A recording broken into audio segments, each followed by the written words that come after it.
Desde a Deputación da Coruña, realmente o que facemos, ademais de escribir e actuar e facer, por tanto, levamos todo este ano 2017, como non podía ser de outra maneira, facendo actos de homenaxe, de reivindicación, de conmemoración da figura de Eduardo Pondal, ben pola nosa conta ou ben, como é lóxico, a través do convenio e da colaboración ca Fundación Eduardo Pondal. Foron moitas as iniciativas que facemos, que fixemos e que están aínda en marcha. Eu aproveito que estamos nestas datas e xa un clásico en min, recoméndolles lectura, pero que saiban que xa hai tempo que saiu unha antoloxía justamente xeográfica da poesía pondaliana, unha edición, unha antoloxía preparada por Manuel Ferreiro, que é un dos máximos expertos na obra de Pondal, e que acaba de sair tamén, publicado por esta Deputación da Coruña, tamén coa intención de descubrir a outra maleta de Pondal, outros aspectos ocultos, descoñecidos da obra de Eduardo Pondal, obra de Juan Félix Neira Pérez. Son todo obras que tamén foron, no seu caso, en colaboración feitas, sabido e coñecido a Fundación Pondal. Exactamente igual,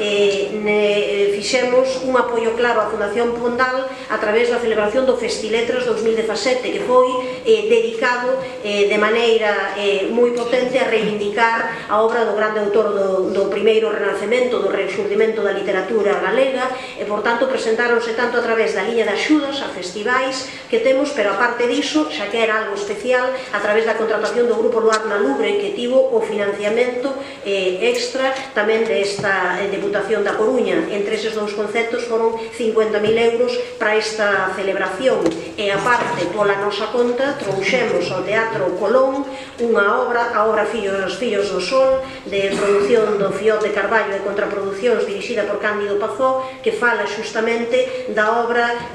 dos Eoas de Eduardo Pondal, desa súa obsesión. Así que estes libros, como esperemos que non teñan data de caducidade, esta obra que tampouco a ten, vai seguir rolando, vai seguir indo aos concellos da provincia, e os libros, por suposto, fixoselle unha entrega de libros á Fundación Eduardo Pondal para que pudese distribuílos como quixese, e nós tamén lle fixemos envío a todos os concellos onde aparece esta toponimia recollida na obra de Pondal.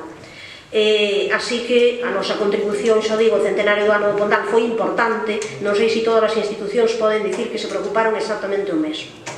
A parte diso,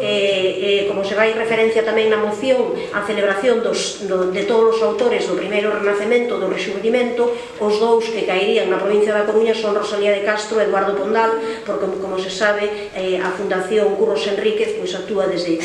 Celanova, e sería desde a provincia de Ourense desde onde habería que facer ese apoio se falamos desde esa perspectiva. Outra cousa é que a Xunta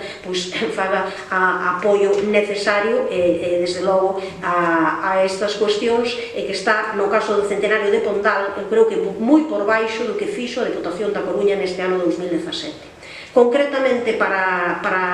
o caso de Rosalía de Castro,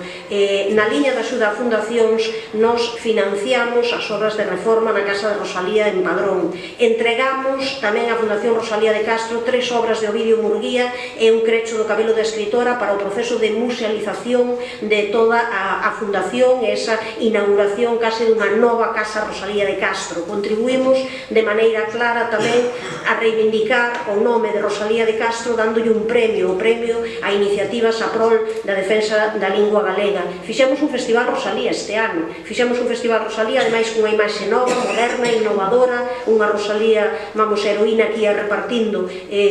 libros, e fixemos unha primeira edición en Compostela, con música, con teatro, con produtos rosalianos, facendo tamén que as empresas que se dise que o apoio aos nosos escritores dá, a nosa escritora neste caso, que pode dar tamén elementos de dinamización económica. Homenaxeamos a figura de Rosalía a través da lembranza dese tamén centenario da estatua de Rosalía na Alameda de Santiago. Así que o noso apoio foi